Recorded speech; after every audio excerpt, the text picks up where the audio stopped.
উচ্চকিত সত্যবাণী নিত্য মহিয়ান।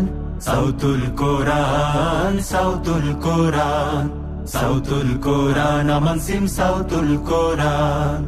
উচ্চকিত সত্যবাণী নিত্য মহিয়ান। সুপ্রিয় দর্শক, আসসালামু আলাইকুম ওয়া রাহমাতুল্লাহি ওয়া বারাকাতুহু। নাহমাদুহু নুসাল্লি আলা রাসূলিহিল কারীম ওয়া আলা আলিহি ওয়া সাহবিহি আজমাইন। পবিত্র মাহে রমজানের এই বরকতময় মুহূর্তে বিশ্বের যে যেখান থেকে দেখছেন এসএ টিভি, প্রিয় দর্শক, আপনাদের সকলকে স্বাগত জানাচ্ছি আমি খালিদ সাইফুল্লাহ বকশী।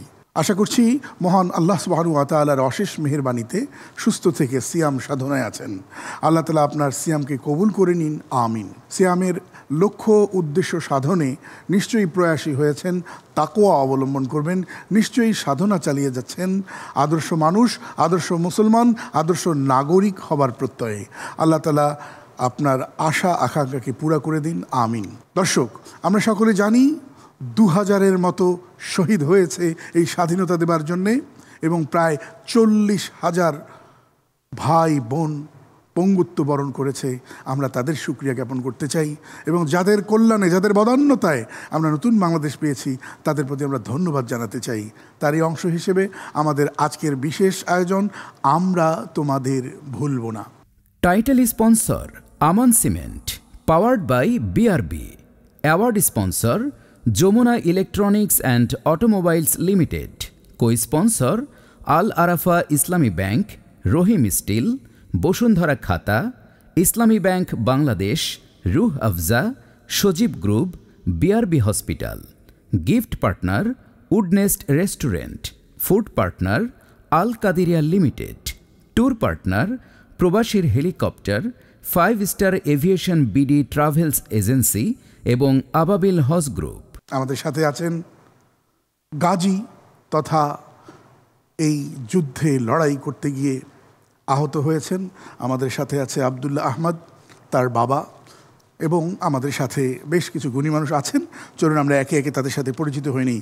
আমাদের মাঝে আছেন জুলাই গণ অভ্যুত্থানের অন্যতম সংগঠক এস.এম. ফরহাদ, এবং আমাদের মাঝে আরও আছেন একজন আইন সৈনিক আল মামুন রাশেদ, যিনি আইনজীবী, সুপ্রিম কোর্ট এবং মোটিভেশনাল স্পিকার, যিনি স্বাক্ষর রেখেছেন সেই সময়ে যারা বঞ্চিত, নিপীড়িত, নিগৃহীত এবং নির্যাতিত, তাদের পাশে তিনি আইনি সহায়তা সহ বহুমুখী সহায়তা দিয়েছেন। আমরা তাকেও পেয়েছি। এবং আমাদের সাথে যুক্ত হয়েছেন লড়াইয়ের ময়দানে ইসলামী সঙ্গীত গাইবার মধ্য দিয়ে মানুষদের উজ্জীবিত করতেন গুণী মানুষ আবদুল্লাহ আল নোমান, যিনি executive producer pan vision television এবং সাবেক পরিচালক সাইমুম শিল্পী গোষ্ঠী। এবং আমাদের মাঝে আছেন জনাব আব্দুর রহিম, সাংবাদিক, জনকণ্ঠের সম্মানিত সিনিয়র রিপোর্টার।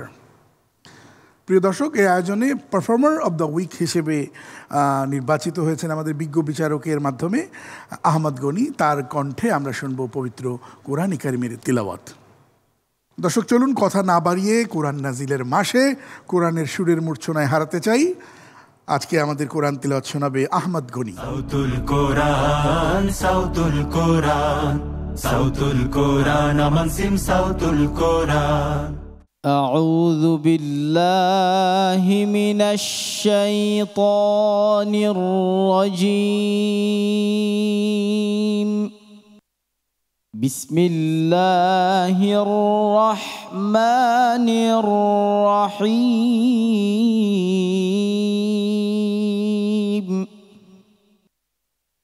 شهر رمضان الذي أنزل فيه القرآن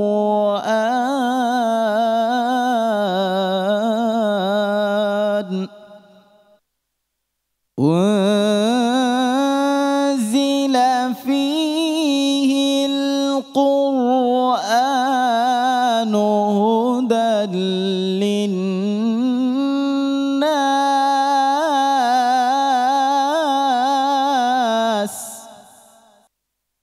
هدى للناس وبينات من الهدى والفرقان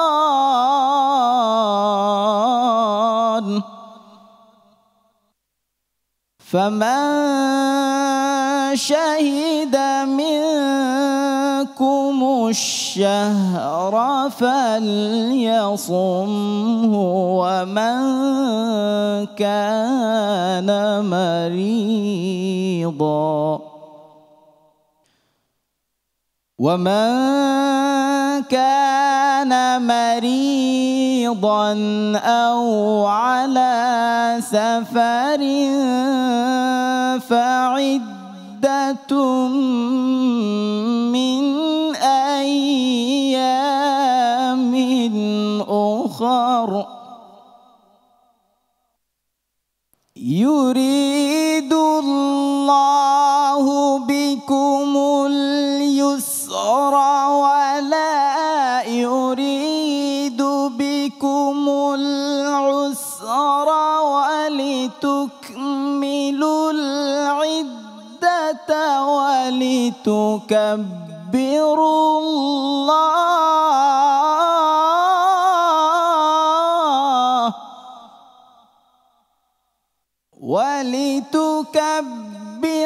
الله على ما هداكم ولعلكم تشكرون وإذا سألك عبادي عني فإني قريب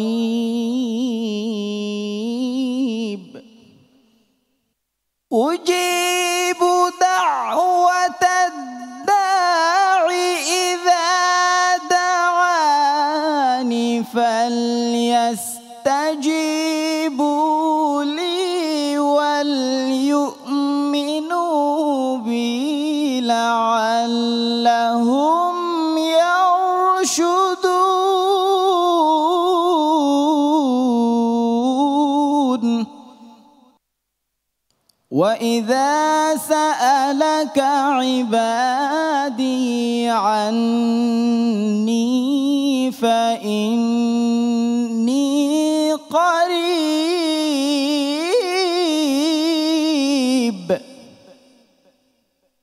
أجيب دعوة الداع إذا دعاني فليستجيبوا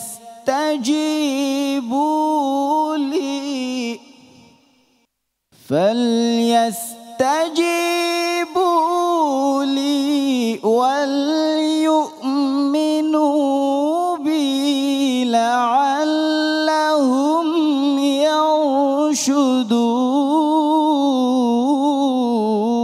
يرشدون صدق الله العظيم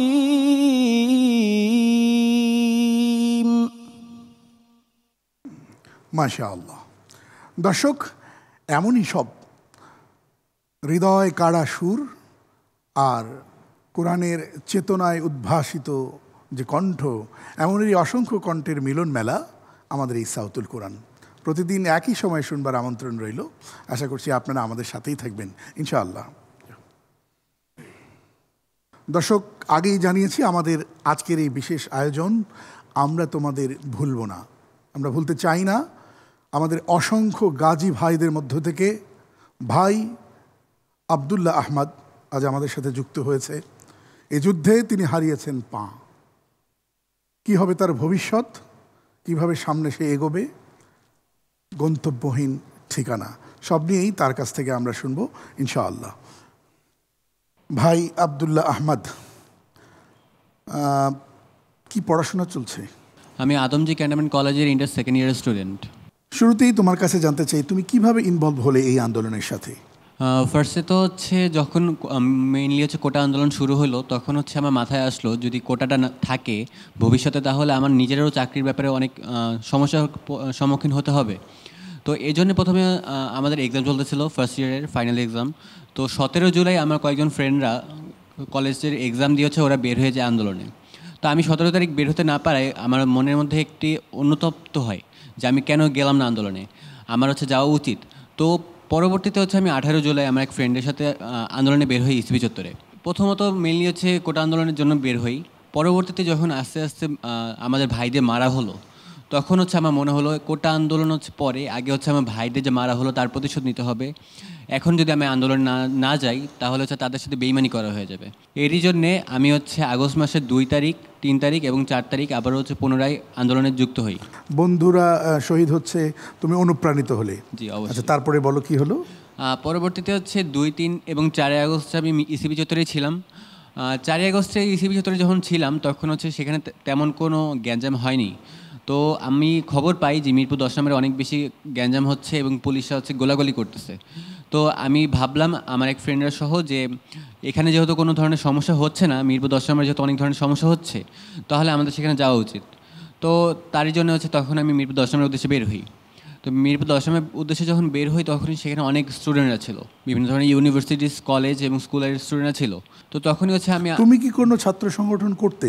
না, আমি কোনো ছাত্র সংগঠন করতাম না। মানে তুমি জাস্ট দেশাত্মবোধ এবং তোমাদের ভবিষ্যৎ ভাবনা এবং এর নিজের থেকে অনুপ্রাণিত হয়েছো? জি, আমি হচ্ছে মেইনলি হচ্ছে দেশাত্মবোধ এবং হচ্ছে আমার ভাইদের যে মারা হলো এবং হচ্ছে আমাদের যে বৈষম্য যে করা হচ্ছে বিভিন্ন ধরনের চাকরি বাকরি বা যে কোনো ধরনের পর্যায়ে, এই জন্য আমি মূলত আন্দোলনে যাই। তো 4 আগস্টে হচ্ছে আমি যখন 13 নম্বর পার হই তখন দেখতেছি যে একটা পুলিশের যে গাড়ি ছিল সেটা ফুল স্পিডে হচ্ছে রিভার্সে নিতেছে। তো আমি হচ্ছে সরতে গিয়ে ধাক্কায় পড়ে যাই। তো যখন পড়ে যাই তখন হচ্ছে পুলিশের গাড়িটি হচ্ছে আমার পায়ের উপর দিয়ে উঠাই দেয়। আমি সাথে সাথে ওখানে সেন্সলেস হয়ে যাই। আমার কয়েকজন ফ্রেন্ডরা মিলে আর ওখানকার স্থানীয় লোকরা মিলে আমাকে হচ্ছে একটা প্রাইভেট হসপিটালে ভর্তি করে। পরবর্তীতে হচ্ছে 7 আগস্টে আমাকে নিটোর হসপিটালে ভর্তি করা হয় এবং আমি 7 আগস্ট থেকে বর্তমান পর্যন্ত নিটোর হসপিটালে ভর্তি রয়েছি। তুমি কার কার সাহায্য পেয়েছো বা সহযোগিতা পেয়েছো এখন পর্যন্ত? জুলাই সরকার থেকে বলতে গেলে আমি জুলাই ফাউন্ডেশন থেকে 1 লাখ টাকা পেয়েছিলাম। সমাজসেবা থেকে সমাজ কল্যাণ মন্ত্রণালয় থেকে 50,000 টাকা পেয়েছি। বিভিন্ন ধরনের সংস্থা যেমন হচ্ছে আমান গ্রুপ অনেক বেশি সহায়তা করেছে আমাদের। প্রথম দিকে হচ্ছে আমাদের খাওয়া দাওয়া অনেক সমস্যা ছিল, হসপিটালে খাবার সবাই খেতে পারতো না। তো এমন একটা সময়ে হচ্ছে আমান গ্রুপ হচ্ছে আমাদের খাবার দিয়েছে এবং মেডিসিন দিয়েছে এবং বিভিন্ন ধরনের সহযোগিতা করেছে, যেটা হচ্ছে আমাদের অনেক ধরনের উপকার করেছে। ওদের খাবারের কোয়ালিটি অনেক অনেক ভালো ছিল, যেটা হচ্ছে সকলে খেতে পারতো। তো বলা যায় আমান গ্রুপ অনেক বেশি হেল্প করেছে আমাদের। আরও গল্প শুনবো, একটা বিরতি নিয়ে আসতে চাই। দর্শক, আপনারা দেখছেন Aman cement Sautul Quran powered by BRB. আমাদের আজকের আয়োজন আমরা তোমাদের ভুলবো না। বিরতির পর আবার আসছি। সত্যবাণী নিত্য মহিয়ান সাউতুল কোরআন, সাউতুল কোরআন, সাউতুল কোরআন, আমান সিম সাউতুল কোরআন। উচ্চকিত সত্যবাণী নিত্য মহিয়ান সাউতুল কোরআন, সাউতুল কোরআন। স্বাগত আরেকবার, সাথে থাকবার জন্য অসংখ্য ধন্যবাদ। দর্শক, দেখছেন Aman cement Sautul Quran powered by BRB. আমাদের আজকের বিশেষ আয়োজন জুলাই আগস্টে যারা শহীদ হয়েছেন, যারা যুদ্ধাহত হয়েছেন, গাজী হয়েছেন, তাদের স্মরণে বরণে আমরা তোমাদের ভুলব না। একজন গাজীর বাবা হিসেবে আপনার অনুভূতি, যদিও আপনার সন্তানকে নিয়ে আপনি অনেক স্বপ্ন দেখেছেন, যে সন্তানকে নিয়ে সব বাবারাই স্বপ্ন দেখে, তো এখন সেই স্বপ্নের যাত্রাপথে আপনার ছেলে পঙ্গু, আপনার অনুভূতি বা কি, বা আপনি কেমন ফিল করছেন? আমরা তো আপনার সন্তানকে এই যুদ্ধের গাজী মনে করি, বাংলাদেশ তাই মনে করে। সবাইকে রমজানের শুভেচ্ছা। আমার ছেলে আবদুল্লাহ আহমদ আদমজি ক্যান্টনমেন্টের দ্বাদশ শ্রেণীর ছাত্র, এবার এইচএসসি পরীক্ষার্থী। 26 জুন থেকে ফাইনাল পরীক্ষা শুরু হবে। সবার কাছে দোয়া চাই। এই আন্দোলনে আমার যে সহপাঠীরা আছে তারাও যাবে, আর এই আন্দোলনে যদি আমরা না যাই, কারো না কারো হলো যেতে হবে এই আন্দোলনে, তা না হলে এই দেশটা হলো দুর্নীতিমুক্ত হবে না, এই দেশ বৈষম্য দূর হবে না। আর আমার আন্দোলনে অবশ্যই যাওয়া উচিত, এখন তোমার অনুমতির অপেক্ষায়। তা আমি বললাম আলহামদুলিল্লাহ, তুমি এই আন্দোলনে যেতে চাও যাও, তবে হলো সাবধানে থেকো। এই কারণে বলছি, কারণ হলো আমার ছেলে প্রথম থেকে আমাদের স্বপ্ন যে আমার ছেলে আর্মি অফিসার হবে। ও লম্বা মাশাল্লাহ 6 ফিট 2 ইঞ্চি। তো তখন থেকেই চিন্তা করেছি আমার ছেলে আর্মি অফিসার হবে, আর্মি অফিসার হয়ে দেশের সেবা করবে। তো এখন অনুভূতি হলো যে যে কোনোভাবেই তো আমার ছেলে দেশের জন্যই কাজ করেছে, এই জন্য আমার এতটুকু আফসোস নেই। আরও আফসোস নেই এই কারণে, এই আন্দোলনে গিয়ে অনেকেই শহীদ হয়েছে, কারো 2 হাত নেই, কারো 2 পা নেই। তাদের কথা একবার চিন্তা করলে আমার ছেলের এই সমস্যা আমার কাছে তেমন সমস্যাই মনে হয় না। যারা শহীদ হয়েছে তাদের আত্মার মাগফিরাত কামনা করি, যারা আহত হয়েছে তাদের সুস্বাস্থ্য এবং দ্রুত সুস্থতা কামনা করি। পাশাপাশি আমরা একটা দুর্নীতিমুক্ত বাংলাদেশ চাই, যে দেশে কখনো কোনো দুর্নীতি হবে না, জবাবদিহি থাকবে, একে অপরের প্রতি সৌহার্দ্যপূর্ণ সম্পর্ক বজায় রেখে চলবে, এই আশা আমি ব্যক্ত করছি। সব বাবারাই যেমন স্বপ্ন দেখেন সন্তানকে ঘিরে, আপনিও তেমনই দেখেন সেই স্বপ্নের যাত্রাপথে ছন্দপতন। কিন্তু আপনি একজন গাজীর বাবা, আপনি একজন যুদ্ধে আহত সৈনিকের বাবা হিসেবে যে বাংলাদেশ আপনি চান, সেই বাংলাদেশের সকলেরই প্রত্যাশা।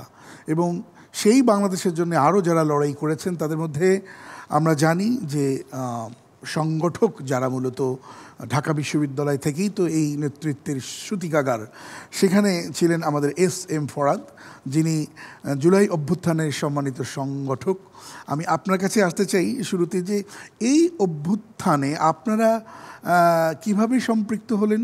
আমরা তো দেখেছি বছরের পর বছর আন্দোলন বাংলাদেশে চলেছে, সর্বশেষ যখন বড় বড় আন্দোলনগুলো ধূলিসাৎ হয়ে গেল, নির্বাচনও হয়ে গেল এবং পরবর্তীতে ঢাকা বিশ্ববিদ্যালয় শুরু হলো। আপনার রোল কী ছিল বা আপনি তখন কিভাবে সেই ঘটনাগুলোকে দেখেছেন? অসংখ্য ধন্যবাদ। প্রথমেই আমি শুকরিয়া জানাবো আজকের আয়োজকবৃন্দকে। এই ধরনের একটা আয়োজনে আন্দোলনে যারা অবদান রেখেছেন তাদেরকে স্মরণ করবার জন্য, বিশেষত আজকে আহত ভাইটি উপস্থিত হয়েছেন। এই যে আহত ভাইয়েরা এবং আমাদের শহীদ ভাইয়েরাই আমাদের আন্দোলনের হিরো, তারাই মূল এখানকার মাস্টার মাইন্ড। তবে আমি মুভমেন্টের শুরুর দিকের গল্প একটু বলবো, আমার স্মৃতিচারণ করবো জাস্ট।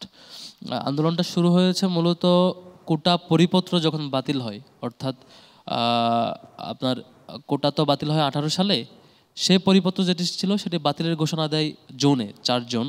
সেদিন বিকেলে যখন বাতিলের নিউজগুলো আসে, তো ওই দিন বিকেলেই আমাদেরকে যিনি সমন্বয় করছেন আন্দোলনে, নাহিদ, আসিফ, ওনাদের সাথে আমাদের আগে থেকে যোগাযোগ ছিল। বিভিন্ন মুভমেন্ট কেন্দ্রিক আমাদের পারস্পরিক কোলাবোরেশন অলওয়েজ থাকতো, যোগাযোগ ছিল। আমরা মিটিংয়ে ছিলাম, ইমিডিয়েট রেসপন্স করতে পারি নাই। তারপরে সন্ধ্যার পরে আমরা দেখলাম যে এই যে কোটা পরিপত্র বাতিল, এই কেন্দ্রিক আন্দোলন হওয়া দরকার। তখন আমরা পরামর্শ করি, আলাপ করি যে আমরা আন্দোলন স্টার্ট করি। এই যে প্রথম দিন একদম ফ্রম ভেরি ফার্স্ট, ওখান থেকে আমাদের পারস্পরিক সহযোগিতা শুরু হয়। এবং আপনি সেখানে ফিজিক্যালি ছিলেন, কারণ আমরা আপনাকে ইদানিং বেশি দেখছি। তখন আমাদের যেটা স্ট্র্যাটেজি ছিল, আমাদের যেহেতু একটা সাংগঠনিক দায়িত্ব ছিল, তো আমরা সারা দেশের সমন্বয়, মাঠের সমন্বয়, পলিসি মেকিং এবং এক্সিকিউশন সব কিছুতে আমরা একসাথে থাকতে হতো। বাট মিডিয়াতে মানে ভোকাল হিসেবে আমরা ফেস হতাম না, কারণ এটা আন্দোলন পরিচালনা এবং আন্দোলনের সফলতাটা আমাদের মেন টার্গেট ছিল। এখানে কে কতটুকু ফোকাসড হয়েছে, পরিচিত হয়েছে, এটা জরুরি না, বরং একটা সুন্দর সমন্বয়ের মধ্য দিয়ে এবং অর্গানাইজড ওয়েতে মুভমেন্ট পরিচালিত হওয়া এবং টার্গেট ফিল আপ হওয়া, এটাই জরুরি ছিল। আমাদের টার্গেট ছিল মূলত কোটার পরিপত্রটা আবার ফিরিয়ে আনা, অর্থাৎ কোটার সমাধানটা হওয়া। কিন্তু যখন ইন্টারনেট বন্ধ হয়ে গেল হঠাৎ করে, আমরা যোগাযোগ করতে পারছিলাম না তাদের সাথে, তাদের মোবাইল হয়তো বন্ধ হয়েছে, মানে কোনোভাবে যোগাযোগ করতে পারছিলাম না। তখন আমাদের প্ল্যান ছিল, যেহেতু ফার্স্ট লেয়ারের সমন্বয়করা আমাদের কমিউনিকেশনের বাইরে, এখন সেকেন্ড লেয়ারে যা তাদেরকে ফোন দেই। তখন আমরা ওই দিন সম্ভবত শুক্রবার ছিল, আব্দুল কাদেরকে ফোন দেই যে আমাদের তো এখন গভর্নমেন্ট চেষ্টা করছে যে কাউকে আলাদা করে কনভিন্স করে আন্দোলনটা থামায় দেওয়ার, যেহেতু শহীদ হয়েছে অনেকে, এখন আমাদের এই শহীদদের বিচার আমাদের লাগবে। তো যারা যেখানে জড়িত রাজনৈতিক সংগঠন এবং প্রশাসন যারা জড়িত, তাদের বিচার আমাদের জরুরি এবং এটার একটা সমাধান আমাদের দরকার। এটার জন্য আমরা 9 দফা তখন তাকে। আমি আপনার কাছে আবারও আসবো, আমার অনেকগুলো বিষয় জানবার আছে। একটু আল মামুন রাসেল, আপনার কাছে আসতে চাই যে আপনাদের রোল, মানে আমরা তো জানি যে পুরো বাংলাদেশটাই এক সময় কারাগারে রূপান্তর হয়ে গেছে।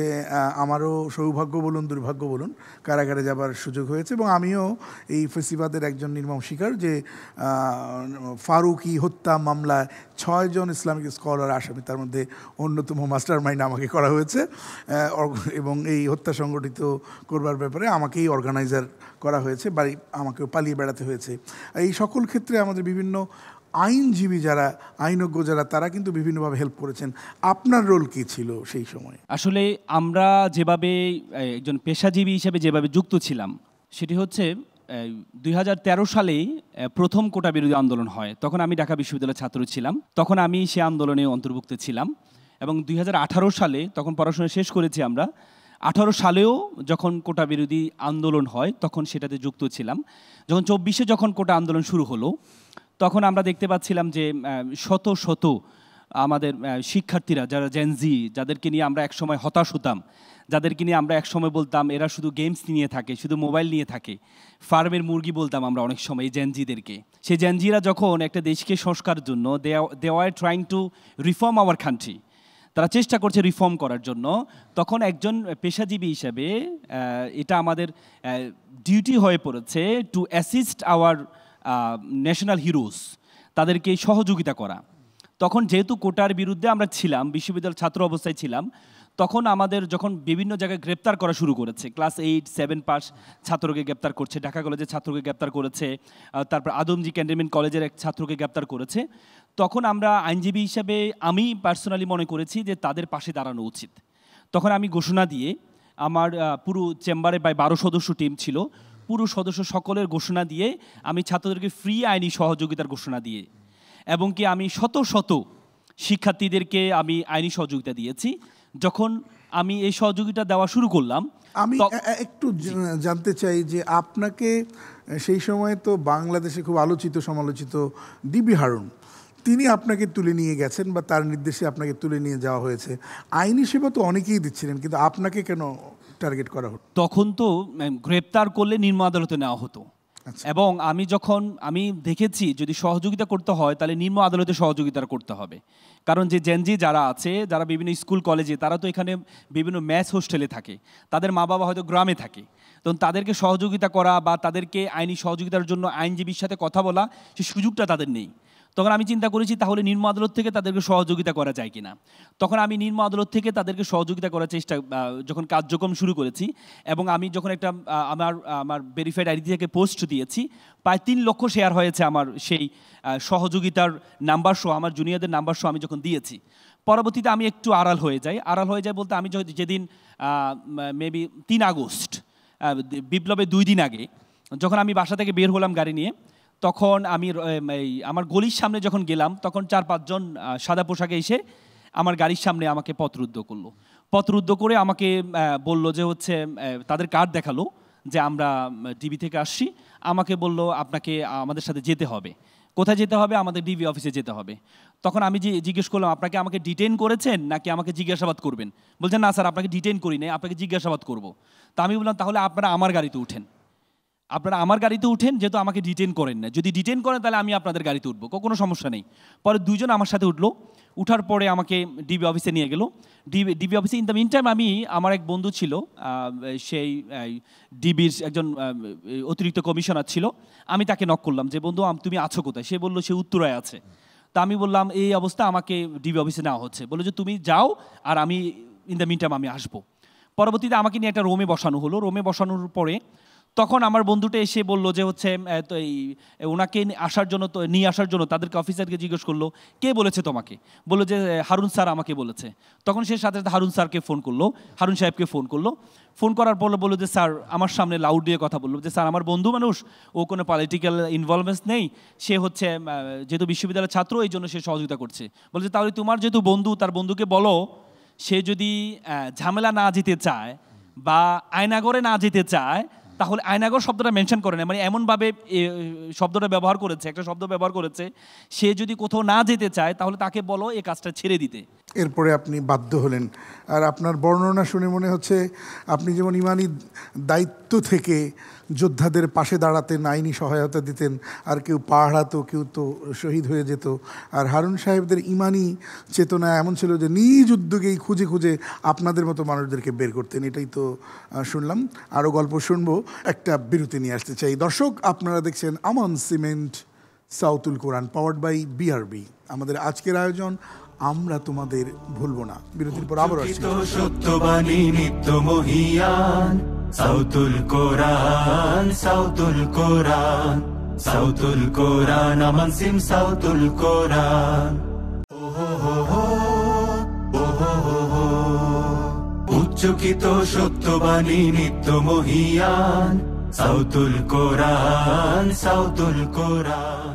স্বাগত আরেকবার, সাথে থাকবার জন্য অসংখ্য ধন্যবাদ। দর্শক দেখছেন Aman cement Sautul Quran powered by BRB. আমাদের আজকের বিশেষ আয়োজন জুলাই আগস্টে যারা শহীদ হয়েছেন, যারা যুদ্ধাহত হয়েছেন, গাজী হয়েছেন, তাদের স্মরণে বরণে আমরা তোমাদের ভুলব না। এই আয়োজনে আমাদের সাথে আছেন জনাব আব্দুর রহিম, বিশিষ্ট সাংবাদিক, জনকণ্ঠ সিনিয়র রিপোর্টার তিনি। আপনার কাছে জানতে চাই, সেই সময়গুলো তো খুব চ্যালেঞ্জের ছিল, মৃত্যুর ঝুঁকি ছিল, আবার অতি প্রচেষ্টার কারণে গ্রেপ্তার হওয়ার সম্ভাবনা ছিল। আপনারা আসলে এই আন্দোলনে কিভাবে, আপনাদের রোল কীরকম ছিল, আপনি কি দেখেছেন? আসলে 2024 সালে যে গণহত্যাটা হয়েছে, গণহত্যার পরে আমরা গণমাধ্যম কর্মীদের মধ্যে এখনও যে আমি আব্দুর রহিম কিংবা আরও যারা আছে, যারা সরজমিনে সংবাদ সংগ্রহ করেছে, তারা বেঁচে আছে, সুস্থ আছে, এটি সবই উপরওয়ালার একটি নিয়ামত বলতে হবে। 2024-এর যে ঘটনাটা হয়েছে, এখনও সেটা আসলে মানে চোখটা বন্ধ করলে এখনও মনে হয় যেন এটি একটি মৃত্যুর প্রতিযোগিতা আমরা যেন সরজমিন থেকে দেখেছি। আমাদের পুরো 36 জুলাই ঢাকাসহ সারা দেশে প্রায় 2000 মানুষ, 2000 ছাত্র জনতা শহীদ হয়েছেন। আমি যদি দুই একটি ছোটোখাটো ঘটনা যদি স্মৃতিচারণ করি, 17 তারিখ ঢাকা বিশ্ববিদ্যালয়ে যে এর আগে যে কয়েকজন শহীদ হয়েছেন তাদের গায়বানা জানার জন্য যখন কফিন নিয়ে আসা হয়, আমরা তখন সাংবাদিকরা আসলে ধারণা করতে পারিনি, বুঝতেই পারিনি, যখন বিসি চত্বরে কফিনকে সামনে রেখে যখন জানাজা পড়ানোর প্রস্তুতি যখন নেওয়া হচ্ছিল, পুলিশ চারদিক থেকে এত সাউন্ড গ্রেনেড গুলি করতেছে, আমরা তখন থমকে গেলাম। ঢাকা বিশ্ববিদ্যালয়ের মতো এরকম একটি বিশ্ববিদ্যালয়ে পুলিশ হামলা চালাচ্ছে। আমরা সাথে সাথে আমাদের প্রায় 20 থেকে 25 জন সংবাদকর্মী ওখানে পড়ে গিয়েছি। এরপর আমাদেরকে প্রায় আশপাশের কিছু ছাত্র বা আরও যে সাংবাদিকরা একটু দূরে ছিল, তারা আমাদেরকে টিএসসিতে নিয়ে এসে আগুন জ্বালিয়ে আমাদেরকে কিছুটা স্বাভাবিক করার চেষ্টা করে। এরপর আমরা দেখেছি পুলিশ বিশ্ববিদ্যালয়ের হলগুলোতে যেভাবে গুলি চালাতে চালাতে গিয়েছে, এই দৃশ্যগুলো আমরা এখনও ভুলতে পারি না। তখন দেখেছি আব্দুল হান্নান মাসুদ গুলিবিদ্ধ হয়েছেন, আরও অনেক ছাত্র গুলিবিদ্ধ হয়েছেন। নারী শিক্ষার্থীরা, ছাত্ররা কান্না করতে করতে বিশ্ববিদ্যালয়ে ছাড়ছে। এটি আসলে এখনও পর্যন্ত আমাদেরকে অনেক বেশি কষ্ট দেয়। এরপর 18 জুলাই এই দৃশ্যটা আমাকে অনেক, আমি তখন যাত্রাবাড়িতে সংবাদ সংগ্রহ করতে যাই। আমরা তখন এখান থেকে যেতে পারতাম না, আমরা সে ড্যামরা দিয়ে অনেক দূর হেঁটে গিয়ে আমরা সংবাদ সংগ্রহ করতে যাই কয়েকজন সংবাদকর্মী। তখন আমরা আমাদের যে আইডি কার্ড বহন করতে আমাদের অনেক ঝুঁকি হয়েছে। বহন করাটা ঝুঁকি স্বাভাবিক। তখন এমন সময় গিয়েছে মানুষ, ছাত্র জনতাকে গুলি করে পুলিশ মারছে। তখন আসলে এটা আমাদের ব্যর্থতা। আমাদের গণমাধ্যম তখন সেই সংবাদে যতটুকু ঘটনা ঘটছে তার আমরা হয়তো 10% উপস্থাপন করতে পারিনি। হয়তো কিছু গণমাধ্যম, আন্তর্জাতিক কিছু গণমাধ্যম, বাংলাদেশের মাত্র কয়েকটি গণমাধ্যম সেগুলো তুলে ধরতে পেরেছে। তখন আমরাও জিম্মি ছিলাম। তারপরেও আমরা ঘটনাস্থলে সংবাদকর্মী হিসেবে, একজন সাংবাদিক হিসেবে ঘটনাস্থলে গিয়েছি। 18 জুলাই কাজলা ব্রিজের সেই ওখানে আমরা প্রায় দূরে অবস্থান করেছি। আমরা সব 5-6 জন। দুপুর 2:30টার দিকে হবে, মানে আমরা দেখছি মনে হয় যেন লাশের মিছিল চলছে। একে একে লাশ নিয়ে আসতেছে, কারো পায়ে গুলি, কারো বুকে লেগেছে, মানে পেছন দিকে বের হয়ে গেছে, কারো হাতের এক পাশ দিয়ে লেগেছে, আরেক পাশ দিয়ে বের হয়ে গেছে, তাদের মাথায় এক পাশ দিয়ে ঢুকেছে, আরেক পাশ দিয়ে বের হয়ে গেছে। আমি এখনও পর্যন্ত ভুলতে পারছি না, একটা ছেলে যখন মাথায় যখন গুলি লেগেছে, তখন আমরা কয়েকজন সংবাদকর্মী ধরছিলাম। একটা ছেলেকে যখন ধরছিলাম আমরা 2-1 জন, আমি দেখি যে আমার পাশের আরেকজন ছাত্রের হাতে, আমরা একটু দূরত্ব বাজার, আরেকজন ছাত্রের হাতে একটা ছাত্রের মাথার পুরো মস্তিষ্ক হাতের মধ্যেই পড়ে গিয়েছে। এই দৃশ্য দেখে তখন আমরা সেখানে আর থাকতে পারি নাই। আমরা তখন দ্রুত ঢাকা মেডিকেলে আসি। ঢাকা মেডিকেলে এসে দেখি এই তো মনে হয় যেন ফিলিস্তিনের দৃশ্য। এরকম একের অসংখ্য পর দৃশ্যই মিনিটে ঘটেছে মিনিটে বাংলাদেশে। মিনিটে মিনিটে সেকেন্ডে সেকেন্ডে তখন শুধু আসতেছে। আমরা তখন সন্ধ্যা পর্যন্ত যখন অপেক্ষা করি, আমরা দেখি যে তখন 18 তারিখে দেখা গেছে ঢাকা মেডিকেলে যে 3টা যে মর্গ, একটা মর্গ ভাই মানে লাশ ভর্তি হয়ে গেছে। পরবর্তী 18 তারিখ রাত 8টার পর থেকে তাৎক্ষণিক ঢাকা মেডিকেলে ঘোষণা দেওয়া হয় এখন আর যারা আসবে তাদেরকে আর তালিকা করা হবে না, যারা তালিকাও বন্ধ করে দেওয়া হয়। তালিকা বন্ধ করে দেওয়া হয় 18 তারিখের পর থেকে। তখন যারা আসছে সাধারণ ট্রিটমেন্ট দেওয়া হচ্ছে। আমরা সময় পেলে আপনার কাছে আবারও আসবো ইনশাল্লাহ। আমরা একটু আসতে চাই জনাব আবদুল্লাহ আল নোমান, আপনারা রাজপথে থেকে ইসলামী সঙ্গীত গাওয়ার মধ্য দিয়ে মানুষকে উজ্জীবিত করতেন, স্লোগানে, ব্যানারে, ফেস্টুনে সবাই যখন উদ্বেলিত ছিল তখন ওই মুহূর্তগুলোতে আপনারা গাইতেন। তো আপনাকে একটু আমরা ডেকে নিতে চাই, যে গানগুলো গেয়ে আপনারা সেখানে মাতিয়ে রাখতেন তেমন একটি সঙ্গীত আপনার কাছে শুনতে চাই, একটু দয়া করে যদি আপনি আসেন। সাউতুল কোরআন, সাউতুল কোরআন, সাউতুল। আসসালামু আলাইকুম ওয়া রাহমাতুল্লাহ। সাউতুল কোরআনের এই বৈষম্যহীন দেশ চাই এই আয়োজনে আমাকে সম্পৃক্ত করার জন্য কৃতজ্ঞতা জানাচ্ছি। আমি যে গানটি পরিবেশন করছি সেটির সাথে সরাসরি জুলাইয়ের সম্পর্ক আমি একটু স্মৃতিচারণ করছি ছোট্ট করে। এই গানটি 17 জুলাই আমার কাছে আসে, গানের লিরিক এবং টিউন খুব পছন্দ হয়। মনে হলো যে গানটি এক্ষুনি করে যারা আন্দোলন করছে তাদেরকে উজ্জীবিত করার দরকার, এই গানটি প্রকাশ করার দরকার। কিন্তু চতুর্দিকে তখন নেটওয়ার্ক বিচ্ছিন্ন, শিল্পীদেরকে একসাথে যে ডাকবো, একসাথে করব, কারা কারা গাইবো, কারোর সাথে যোগাযোগ করতে পারছি না, নেটওয়ার্ক নেই। কয়েকজন শিল্পীর সাথে সর্বশেষ যোগাযোগ করতে পারলাম এবং সময় এবং স্টুডিও নির্ধারণ করলাম যে অমুক স্টুডিওতে আমরা শুক্রবারের দিন 19 তারিখে হাজির হচ্ছি। সকাল 9টা থেকে আমাদের রিহার্সেল এবং আমরা প্র্যাকটিস করে গানটা অডিও ভয়েস দিয়ে, ভোকাল দিয়ে তারপর স্টুডিও থেকে বের হব। তো যথারীতি আমরা কয়েকজন শিল্পী আসতে পারলাম। এর মাঝে 2জন শিল্পী তাদের পথে অনেক আন্দোলন হওয়ার কারণে তারা আসতে পারলো না। তো আমরা গানটি প্র্যাকটিস শেষ করে, রেকর্ডিং শেষ করে, রুদ্ধদ্বার রেকর্ডিং শেষ করে আমি আমার ফোনটা হাতে নিলাম, দেখলাম যে অফলাইনে আমার অনেকগুলো ফোন, আমার স্ত্রী এবং আমার শাশুড়ি ফোন দিয়েছেন অনেকগুলো, যে আমি কোথায় অবস্থান করছি। আমি ফোনটা ব্যাক করে জানতে পারলাম যে তুমি কোথায় আছো। আমি বললাম যে স্টুডিওতে গান রেকর্ডিং শেষ হয়েছে, এখনই ফিরবো। তো আমার শাশুড়ি বললেন যে এখন বাসায় এসো না, কারণ হচ্ছে যে মহাখালীতে হেলিকপ্টার থেকে গুলি করছে, তুমি যেখানে আছো ওখানেই অবস্থান করো, এখনও বাসায় আসতে হবে না। ফলে আমরা কিছু সময় ওখানে অবস্থান করলাম, স্টুডিওতে ছিলাম। সেই গানটা শোনাতে চাচ্ছি আমি। এই আন্দোলন, এই আন্দোলন, এই আন্দোলন, এই আন্দোলন, এই আন্দোলন, এই আন্দোলন, এই আন্দোলন, এই আন্দোলন, এই আন্দোলন সফল হবে সাহস রাখি বুকে, এই আন্দোলন সফল হবে সাহস রাখি বুকে। কারণ আমরা আছি রাজপথে আর মায়ের দোয়া মুখে, কারণ আমরা আছি রাজপথে আর মায়ের দোয়া মুখে। এই আন্দোলন সফল হবে সাহস রাখি বুকে, এই আন্দোলন সফল হবে সাহস রাখি বুকে। জালেম শাহের গুলির মুখে শহীদ হলো যারা, তাদের প্রতি হাজার সালাম, মাথার মুকুট তারা। জালেম শাহের গুলির মুখে শহীদ হলো যারা, তাদের প্রতি হাজার সালাম, মাথার মুকুট তারা। জীবন দিয়ে শিখিয়েছেন জুলুম কেমনে রুখে। এই আন্দোলন সফল হবে সাহস রাখি বুকে, এই আন্দোলন সফল হবে সাহস রাখি বুকে। তরুণেরা করে না তো বুলেট বোমার ভয়, দমন পীড়ন করবে কত হবে তারই লয়। তরুণরা করে না তো বুলেট বোমার ভয়, দমন পীড়ন করবে কত হবে তারই লয়। এই জুলুমের খতম হবে পড়বে ভীষণ দুঃখে, পড়বে ভীষণ দুঃখে। অধিকারের দাবি তুললে বলছো রাজাকার, খুব সহজেই ভুলে গেছো তুমি স্বৈরাচার। অধিকারের দাবি তুললে বলছো রাজাকার, খুব সহজেই ভুলে গেছো তুমি স্বৈরাচার। ফিরবো ঘরে আমরা সবে তোমার পতন দেখে,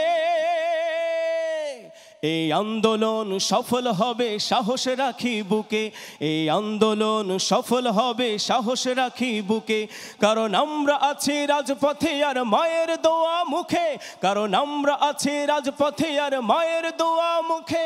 এই আন্দোলন সফল হবে সাহস রাখি বুকে, এই আন্দোলন সফল হবে সাহস রাখি বুকে, এই আন্দোলন সফল হবে সাহস রাখি বুকে।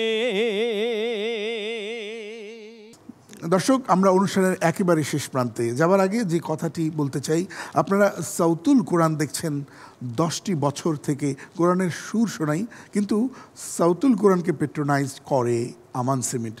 শুধু ইসলামী অনুষ্ঠানকেই পেট্রোনাইজ করে তা নয়, বরং জুলাই আগস্টের যে আন্দোলন, সেই আন্দোলনে আমান সিমেন্টকে আমরা দেখতে পাই যে তারা 150 জনকে প্রায় 2 মাস ধরে চিকিৎসা সেবা দিয়েছে, ওষুধ দিয়েছে, আইসিইউ সুবিধা, কেবিন সুবিধা, হাসপাতাল থেকে রিলিজ প্রাপ্তদের অ্যাম্বুলেন্স সেবাসহ নানামুখী সহযোগিতা করেছে, পাশাপাশি তাদের খাবারের ব্যবস্থা করেছে।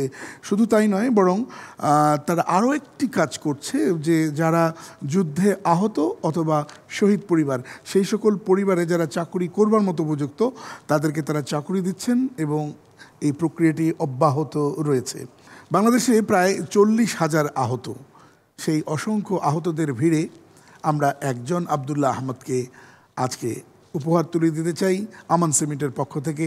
আমি SM ফরহাদ, আইনজীবী সাহেব এবং সকলকে আমন্ত্রণ জানাচ্ছি মঞ্চে আসবার জন্য। সাউতুল কোরআন, সাউতুল কোরআন, সাউতুল কোরআন, আমান সিম সাউতুল কোরআন। দর্শক, সত্যিই তো আমাদের আবদুল্লাহ আহমদ কি লম্বা! তার বাবা স্বপ্ন দেখেছিল সেনাবাহিনীতে কাজ করবে তার সন্তান, কিন্তু আমরা বলবো চাকুরি নামক কর্মের আগেই দেশের জন্য যা করবার তিনি তা করেছেন, হারিয়েছেন পা। কতদিনে সুস্থ হবে নাকি সুস্থ হবে না সেটা আমরা জানি না, তবে আমরা উৎসাহ দেবার জন্যে আমান সিমেন্টের পক্ষ থেকে 1 লক্ষ টাকার ক্ষুদ্র উপহার দিয়ে আমরা কিছুটা প্রয়াস চালালাম। আমরা তার বাবার 30 সেকেন্ডের অনুভূতি জানতে চাই। আজকে এই অনুষ্ঠানের মাধ্যমে আমান গ্রুপ যেই সম্মান আমাদের দিয়েছে, সেই জন্য আমান গ্রুপকে জানাই আন্তরিক ধন্যবাদ এবং কৃতজ্ঞতা। পাশাপাশি আমরা আর কোনো হানাহানি, মারামারি চাই না, আমরা কোনো দুর্নীতি চাই না। আমরা একে অপরের সাথে সৌহার্দ্যপূর্ণ সম্পর্ক বজায় রাখতে চাই। এ দেশ, এ মাটি আমাদের, এখানে আমাদের টিকে থাকতেই হবে। আমরা হিন্দু, মুসলিম, বৌদ্ধ, খ্রিস্টান কাঁধে কাঁধ মিলিয়ে চলতে চাই। এই হোক আমাদের অঙ্গীকার। সকলকে অসংখ্য ধন্যবাদ। আসসালামু আলাইকুম ওয়া রাহমাতুল্লাহি ওয়া বারাকাতুহু। ওয়ালাইকুম আসসালাম ওয়া রাহমাতুল্লাহি ওয়া বারাকাতুহু। দর্শক, সম্ভবত এটিও আপনাদের আমাদের সকলের প্রত্যাশা। আল্লাহ তাআলা কবুল করে নিন, আমিন। আজ এ পর্যন্তই। আসসালামু আলাইকুম ওয়া রাহমাতুল্লাহি ওয়া বারাকাতুহু। উচ্চকিত সত্যবাণী নিত্য মহিয়ান, সাউতুল কোরআন, সাউতুল কোরআন, সাউতুল কোরআন, আমান সিম সাউতুল কোরআন।